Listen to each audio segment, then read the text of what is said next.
Welcome to Long Story Short, a series where big historical events and themes are explained in a concise way that does not sacrifice facts or analysis.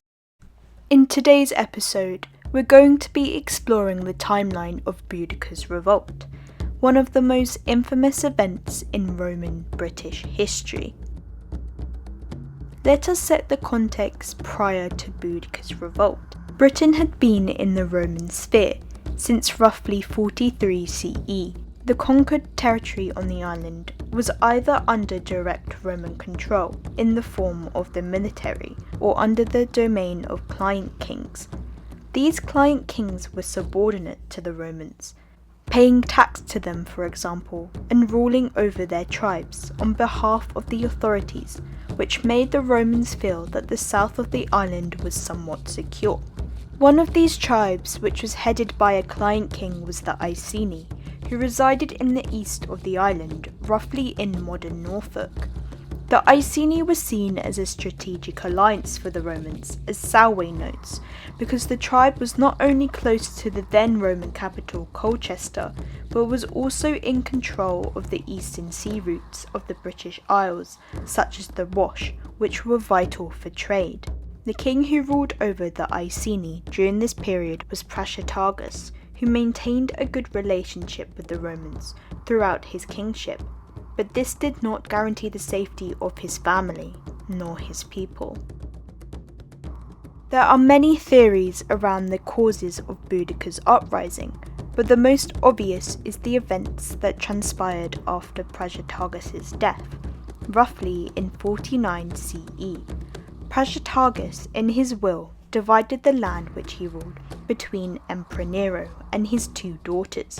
However, the Romans did not honour this wish and instead moved into the Iceni's land, attempting to annex it fully. This was something which was executed through force.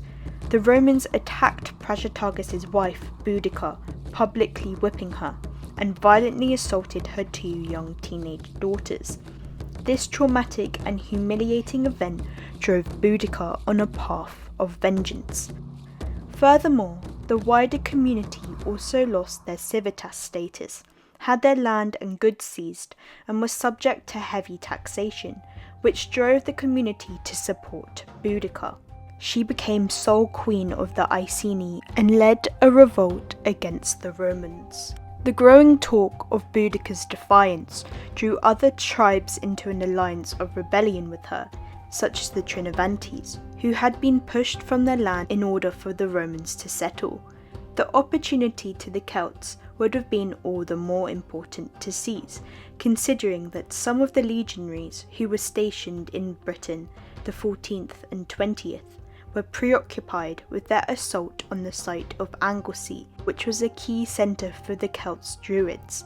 Some historians even suggest that this desecration of a key religious and cultural centre might have been a contributing factor to Boudicca's rebellion.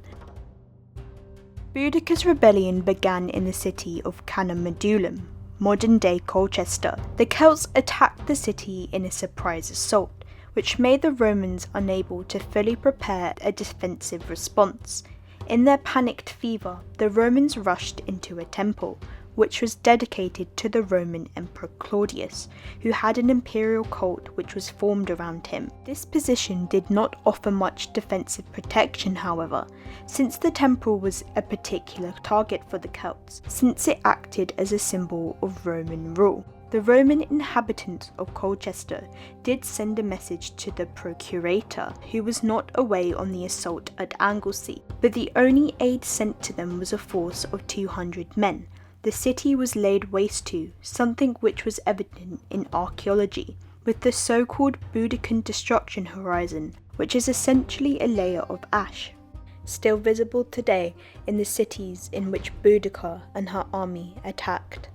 After the destruction at Colchester, Boudicca's army did not immediately lay siege to another city, but instead they faced the 9th Legion in battle, who marched to meet them in response to their attack of the city. Boudicca's forces decimated the Romans in battle, so much so that the procurator fled to Gaul. What likely gave the Celts an advantage not only was their superior numbers, but the use of chariots in warfare, which gave them speed and dexterity, especially against heavily armoured Roman infantry. By this point, news of Boudicca's rebellion had reached Britain's governor, Gaius Paulinus, in Anglesey, so it now was a race for him to reach the southeast of Britannia to face Boudicca's forces before she could do any more damage to the province. Boudicca's revolt pushed on, however, southwards towards the city of Londinium. Paulinus reached Londinium at a similar time to Boudicca, but made the decision to abandon the city because the lack of other forces available to him and because of London's poor defences. Londinium experienced similar destruction to Colchester. This is something which is evident in archaeology, with bones unearthed underneath Liverpool Street Station, which some believe to be Boudicca's victims. With her mounting victories, Boudicca's army was ever growing, with some estimates that it reached between 80,000 to 100,000 warriors. Her next point of destruction was down Watling Street to the city of Verulamium, modern-day St Albans, which was similarly laid waste to as detailed by Tacitus. The Britons took no prisoners, sold no captives as slaves. They wasted no time in getting down to the bloody business of hanging, burning and crucifying. It was as if they feared that retribution might catch up to them, while their vengeances were only half complete. Paulinus and his legionaries were soon approaching Boudicca's army, so thus it became unavoidable that the two sides would meet. This happened around 2 days later, during the Battle of Watling Street. The site for the battle is contested, but many place it somewhere in the Midlands. Paulinus chose his defensive position carefully, a clearing on a hill surrounded by a dense wood. He also utilised both cavalry and infantry in a tight formation.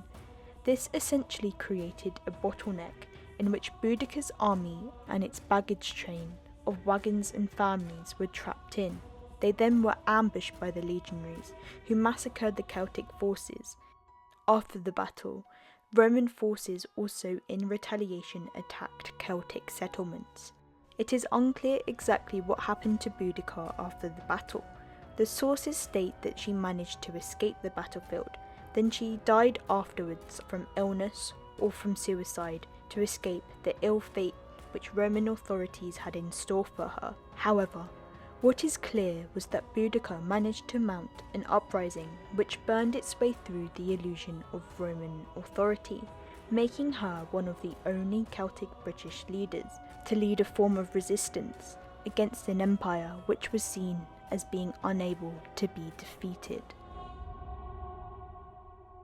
Hi there, thank you so much for watching this video. If you enjoyed, please consider liking and subscribing. I also have an Instagram and a TikTok page which I have linked below. Again, thank you so much for watching. I have been Our Historia, and until next time.